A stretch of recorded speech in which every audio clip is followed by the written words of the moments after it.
Hello everyone, welcome back to my YouTube channel. So आज जो topic हम start करने जा रहे हैं दैट इज असाइटिस। असाइटिस में क्या होता है?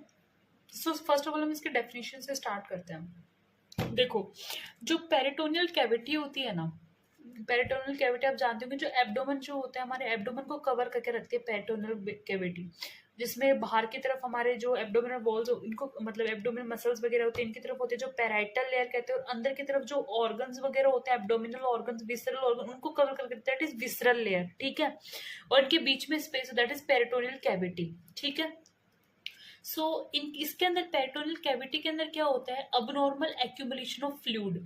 फ्लूइड जो होता है उसका अबनॉर्मली मतलब कि नॉर्मल नहीं देख होता, वो अबनॉर्मल चीज होती है, और उसका क्या होता है? फ्लूइड का एक्यूमुलेशन होने लग जाता है। आपने कई पेशेंट्स को देखा होगा जिनका पेट ऐसा कहते हैं पेट में पानी भर गया, तो पेट में पानी भरना इज असाइटिस। कि जो पेरिटोनियल कैविटी होती है उसमें अबनॉर्मल एक्सेसिव जो है एक्यूमुलेशन हो जाता है फ्लूइड का, दैट इज असाइटिस। नॉर्मली उसमें भी उसमें थोड़ा बहुत फ्लूइड देखने को मिलता है, 50 to 75 ml फ्लूइड जो होता है नॉर्मली देखने को मिलता है। ठीक है, so that this is the definition of ascites. और अब हम बात करते हैं इटियोलॉजी की, मतलब क्या क्या कॉजेज हो सकते हैं। सो कॉजेज तो वैसे बहुत सारे कॉजेज हो सकते हैं, तो एक एक करके हम सारे कॉजेज के बारे में डिस्कस करते हैं। जैसे कुछ कॉजेज लीवर से रिलेटेड हो सकते हैं, जैसे हम हिपैटिक कॉजेज कह सकते हैं। हिपैटिक कॉजेज में क्या होता है कि आपके जैसे फर्स्ट सबसे पहले तो सिरोसिस हर कंडीशन के अंदर देखने को मिलेगा। हिपैटोलॉजी में तो सिरोसिस हो जाता है, ठीक है, जिसमें स्कार्स वगैरह या फिर फाइब्रोसिस और जो है नोडुल्स वगैरह का फॉर्मेशन होने लग जाता है हमारी लीवर के अंदर, तो सिरोसिस। सिरोसिस जैसी कंडीशन में भी आगे जाके आपको असाइटिस देखने को मिल सकता है। एक्यूट लीवर फेलियर, अगर आपके लीवर ने फंक्शन करना बंद कर दिया, अचानक कुछ ऐसी चीजें हुई लीवर के अंदर जिसकी वजह से लीवर प्रॉपर फंक्शन नहीं कर पा, लीवर फेलियर हो गया, सो उस कंडीशन में भी असाइटिस देखने को मिल सकता है। एल्कोहलिक हेपेटाइटिस जैसी कंडीशन में पेशेंट बहुत लंबे समय से अल्कोहल ले रहा था और अब उसकी लीवर के अंदर इन्फ्लामेशन हो गया। साथ में bird cherry syndrome. Bird cherry syndrome क्या होता है कि जो हिपेटिक वेन्स होती हैं, जो जिसके थ्रू जो लीवर का जो डीऑक्सीडेटेड ब्लड है वो बाहर निकलता है, वो हिपेटिक वेन्स क्या होती है? ऑब्स्ट्रक्ट हो जाती हैं, जिसकी वजह से बाहर जो है ब्लड जो डीऑक्सीडेटेड ब्लड है वो बाहर नहीं निकल पाएगा, और उसकी वजह से आगे जाके एसाइटिस जैसी कंडीशन देखने को मिल सकती है। ठीक है, अब देखो लीवर इसमें इन्वॉल्व कैसे हुआ कि फर्स्ट ऑफ ऑल तो जैसे पोर्टल सर्कुलेशन होते हैं, कि पोर्टल सर्कुलेशन जैसे हमारे जो डाइजेस्टिव ट्रैक्ट होता है, स्प्लीन वगैरह, पेनक्रियाज वगैरह, इंटेस्टाइन वगैरह, उससे क्या होता है? पोर्टल वेन्स आती हैं। पोर्टल वेन्स कहाँ आती हैं? हमारे लीवर के अंदर आती हैं, वहां से ब्लड वगैरह को लेके, और यहाँ आके वो ब्लड क्या होता है? उसको डिटॉक्सिफाई वगैरह किया जाता है उस ब्लड को, और बाकी उसको प्योर किया जाता है, जो टॉक्सिन्स वगैरह होते हैं उनको रिमूव किया जाता है। तो ये सब चीजें होती हैं। ठीक है, तो एक तो वो भी लीवर से रिलेटेड हो गया। दूसरा क्या होता है? लीवर एल्बुमिन का प्रोडक्शन करती है, सो एल्बुमिन से भी रिलेटेड जो है ये चीज देखने को मिलती है यहाँ पे। ठीक है, दूसरा होता है मेलिग्नेंट कॉजेज हो सकते हैं। मेलिग्नेंट कॉजेज के अंदर जैसे कि पेरिटोनियल कार्सिनोमेटोसिस। इसमें क्या होता है कि जैसे किसी ऑर्गन के अंदर, आसपास के ऑर्गन जैसे रिप्रोडक्टिव ऑर्गन वगैरह, या फिर इनमें क्या होता है, इनमें कोई कैंसर्स वगैरह कंडीशन होती है, और वो क्या होती है? वो कैंसर्स कंडीशन कहाँ आ जाती है? पेरिटोनियम के अंदर भी वो कैंसर कंडीशन जो होती है वो आ जाती है, दैट इज पेरिटोनियल कार्सिनोमेटोसिस। या फिर मैसिव लीवर मेटास्टेसिस भी हो सकती है, कि लीवर के अंदर अगर वो कोई कार्सिनो कंडीशन और कहीं पे थी और वो मेटास्टेसिस कर गई कहाँ पे? लीवर के अंदर, so that is massive liver metastasis. या फिर लिम्फोमा, जैसे हम कहते हैं हमारा जो लिम्फेटिक सिस्टम है, ये ब्लड कैंसर होता है, तो लिम्फेटिक सिस्टम से रिलेटेड होता है। ठीक है, फिर यहाँ पे कार्डियक कॉजेज की बात कर सकते हैं, कि हमारे हार्ट से रिलेटेड जैसे कार्डियक फेलियर हो सकता है, या फिर कंस्ट्रक्टिव पेरिकार्डाइटिस, जिसमें क्या होता है हमारी जो पेरिकार्डियम होती है, जो हार्ट की बाहर की जो लेयर होती है पेरिकार्डियम, उसमें क्या होता है? उसमें इन्फ्लामेशन वगैरह होने की वजह से उसमें स्कारिंग या थिकनिंग वगैरह होने की वजह से अब क्या हो जाती है? वो स्टिफ हो जाती है। अब जो हार्ट जो है प्रॉपरली फिल नहीं हो पाता, मतलब ब्लड जो प्रॉपरली फिल नहीं हो पाता हार्ट के अंदर, that is constructive pericarditis. In conditions के अंदर भी एसाइटिस देखने को मिल सकता है।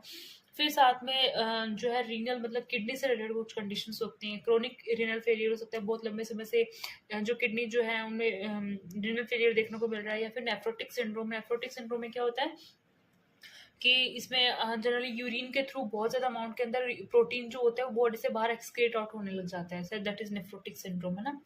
और फिर कुछ इन्फेक्शंस भी हो सकते हैं। इन्फेक्शन जैसे ट्यूबरकुलस पेरिटोनाइटिस की, ये जो माइकोबैक्टीरियम ट्यूबरकुलस जो होता है ये अपनी पेरिटोनियम लेवल को अगर अफेक्ट करे, दैट इज ट्यूबरकुलस पेरिटोनाइटिस। या फिर स्पॉन्टेनियस बैक्टीरियल पेरिटोनाइटिस भी हो सकता है, कि जो है अचानक मतलब बिना किसी कॉजेज वगैरह के बैक्टीरिया ने जो है पेरिटोनाइटिस को इन्वॉल्व कर लिया, उसमें इन्फेक्शन वगैरह कॉज कर दिया। अदर कॉजेज में जैसे पैनक्रियाटाइटिस भी हो सकता है, पैनक्रियास का इन्फ्लेमेशन, या फिर लिम्फेटिक, वहाँ पे जो लिम्फेटिक सिस्टम जो होता है उसमें कोई ना कोई ऑब्स्ट्रक्शन वगैरह हो गया हो, उसकी वजह से भी एसाइटिस हो सकता है। और वेस्कुलाइटिस जैसे कंडीशन, इनके अंदर भी एसाइटिस जैसे कंडीशन जो कंडीशन है वो कॉमन होती है। सो ये कुछ कॉजेज थे हिपैटिक लीवर, लीवर के कुछ कॉजेज हो सकते हैं, मैलिग्नेंट कॉजेज हो सकते हैं, या फिर कार्डियक मतलब हार्ट से रिलेटेड कॉजेज हो सकते हैं, हमारी किडनी से रिलेटेड कॉजेज हो सकते हैं, और इन्फेक्शन हो सकते हैं, कुछ कुछ अदर कॉजेज जैसे पैंक्रियाटिस, लिम्फेटिक ऑब्स्ट्रक्शन और वेस्कुलाइटिस हो सकते हैं। ठीक है, उसके बाद में हम बात करते हैं यहाँ पे पैथोफिजियोलॉजी की। तो पैथोफिजियोलॉजी में क्या होता है, सबसे पहले जैसे मैंने पोर्टल सर्कुलेशन बताया कि ये क्या होता है, एक प्रकार का सर्कुलेशन होता है। इसके अंदर क्या होता है, जो ब्लड होता है, जो हमारे जे ट्रैक्ट का जो ब्लड होता है उसको क्या होता है, वो कहा जाता है लीवर के पास जाता है, लीवर के पास उस ब्लड को लेके जाया जाता है पोर्टल वेन्स के थ्रू। ठीक है, और लीवर में उसमें से जो टॉक्सिन्स वगैरह होते हैं सबको रिमूव वगैरह करती है, उसको ब्लड को प्योर करने का काम करती है। ठीक है, तो इसकी वजह से क्या होता है, पोर्टल हाइपरटेंशन का मतलब जो पोर्टल वेन है उसके अंदर क्या होती है, हाइपरटेंशन होने की वजह से अंदर की तरफ प्रेशर बहुत ज्यादा बढ़ने की वजह से हाइड्रोस्टेटिक प्रेशर जो होता है वो इंक्रीज हो जाता है। हाइड्रोस्टेटिक प्रेशर इंक्रीज होगा तो अंदर के अंदर जो फ्लूइड होता है उसमें हाइड्रोस्टेटिक प्रेशर इंक्रीज होने की वजह से वो फ्लूइड जो है या फिर जो अंदर का जो कंटेंट है वो उस कैपिलरी से बाहर निकलने की कोशिश करेगा। ठीक है, ये भी जो भी ब्लड वेसल उससे बाहर निकलने की कोशिश करेगा, और बाहर जाके जो इंटरस्टिशियल स्पेस है उसके अंदर एक्यूमुलेट होने की कोशिश करेगा। तो दैट इज पोर्टल हाइपरटेंशन।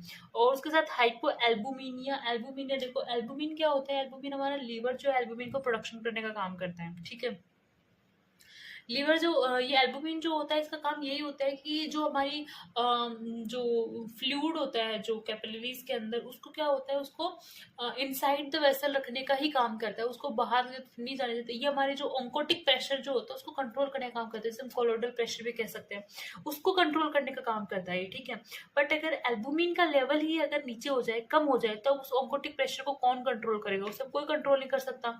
और जैसे ही ऑन्कोटिक प्रेशर कम होगा, प्लाज्मा ऑन्कोटिक प्रेशर जैसे ही कम होगा, वैसे फ्लूइड जो होता है बाहर की तरफ लीक आउट होना स्टार्ट हो जाएगा, फ्लूइड जो बाहर निकल जाएगा सारा।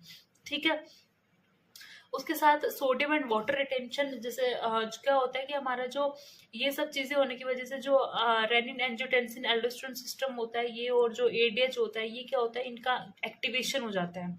इनका एक्टिवेशन होने की वजह से क्या होता है, बॉडी जो होती है सोडियम और वाटर को रिटेन करने की कोशिश करती है, कि जितना भी सोडियम और वाटर है बॉडी से बाहर नहीं जाने देंगे, सारे के सारे को रिटेन करेंगे। तो जब वो बॉडी के अंदर रिटेन करने लग जाती है, बाहर जाने ही नहीं देती, उसकी वजह से क्या होता है, एसाइटिस देखने को मिलेगा, है ना। उसके साथ कैपिलरीज जो होती है उनकी परमेबिलिटी भी इंक्रीज हो जाती है, जैसे इन्फ्लेमेशन और मैलिग्नेंसी जैसे कंडीशन में देखने को मिलता है कि परमेबिलिटी बढ़ जाती है, मतलब कैपिलरी से जो इतनी परमेबल हो जाती है कि अंदर बाहर सारा कंटेंट इधर उधर पास आउट होने लग जाता है, तो अंदर का कंटेंट बाहर निकलेगा। उसके साथ आपका जो लिम्फेटिक सिस्टम होता है, जो भी लिम्फ नोड वगैरह प्रेजेंट होती हैं, तो वो क्या करेंगे, उनमें ऑब्स्ट्रक्शन हो जाएगा, ऑब्स्ट्रक्शन की वजह से वहाँ पे एसाइटिस जैसी कंडीशन जो है एब्डोमेन में देखने को मिल सकती है। तो जैसे मैलिग्नेंसी में, टीबी वगैरह कंडीशन में यही देखने को मिलता है, अपनी जो लिम्फेटिक ड्रेनेज होता है वो ऑब्स्ट्रक्ट हो जाता है। ठीक है, तो ये हमने डेफिनेशन पढ़ा, फिर हमने इटियोलॉजी के बारे में पढ़ा, फिर हमने पैथोफिजियोलॉजी पढ़ी कि portal hypertension, hypoalbuminemia, albuminemia, sodium and water retention, capillary की परमेबिलिटी बढ़ जाएगी, और लिम्फेटिक ड्रेनेज जो होते हैं वो ऑब्स्ट्रक्शन हो जाता है। अब हम बात करते हैं क्लिनिकल फीचर्स की।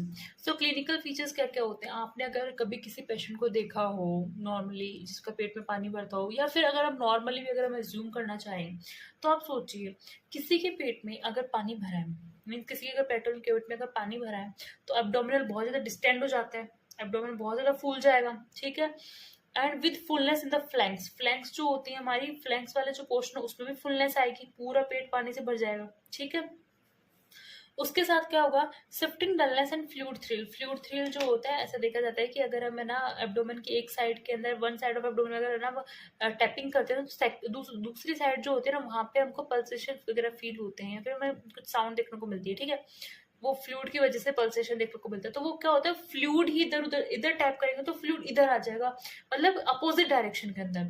तो दैट इज फ्लूइड थ्रिल, वो शो करता है कि अंदर क्या होता है, अंदर फ्लूइड फील हो रखा है पेरिटोनल कैविटी के अंदर। ठीक है, और डलनेस जैसी साउंड देखने को प्रोड्यूस होती है वहां पे। थर्ड होती है distortion and eversion of umbilicus. जो जैसे कि हमारा पेट है, पेट जो बहुत ज्यादा बाहर निकलेगा बट नाभि तो अंदर की तरफ जाने लग जाएगी ना, तो इवर्जन हो जाता है, नाभि जो अंदर की तरफ धंसने लग जाती है और पेट बाहर की तरफ निकलने लग जाता है। ठीक है। साथ में क्या होता है, एब्डोमिनल स्ट्रीम, मतलब जैसे जो आफ्टर डिलीवरी जैसे फीमेल्स के अंदर देखने को मिलता है, जैसे ये उनका एब्डोमेन होता है तो उसके अंदर ऐसे स्ट्रेच मार्क्स जैसे देखने को मिलते हैं ना, स्ट्रियाज बोलते हैं।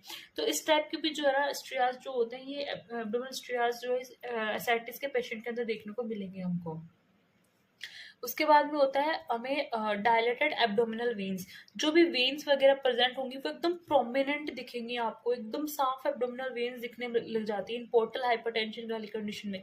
एकदम साफ एब्डोमिनल वेन्स दिखेंगे आपको ऊपर की तरफ। ठीक है। उसके साथ अगर अंदर की तरफ प्रेशर बहुत ज्यादा बढ़ रहा है तो आपको हर्निया जैसी कंप्लेंट देखने को मिल सकती है पेशेंट के अंदर। साथ में पीडल एडेमा, मतलब उसके पैरों के अंदर भी आपको एडिमा जैसी कंडीशन, स्वेलिंग वगैरह देखने को मिल सकती है।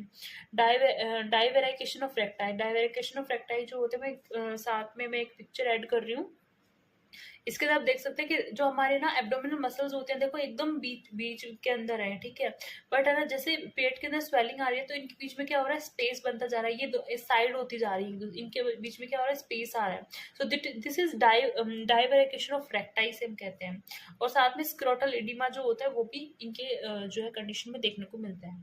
सो इसके साथ हमने जो है this is the part first of our ascites, जिसमें हमने डेफिनेशन की बात की कि पेटर्नल कैविटी के अंदर अगर नॉर्मल एक्यूमुलेशन होता है फ्लूइड का तो एसाइटिस होता है, 50 to 75 ml नॉर्मल होता है। उसके बाद हमने इटियोलॉजी की डिस्कस किया, फिर हमने पैथोफिजियोलॉजी के बारे में बताया कि क्या क्या पैथोफिजियोलॉजी के अंदर होता है, फिर क्लिनिकल फीचर्स के हमने बारे में डिस्कस किया। ठीक है। अब हम जो नेक्स्ट हमारा लेक्चर उसके अंदर हम इन्वेस्टिगेशन के बारे में डिस्कस करेंगे।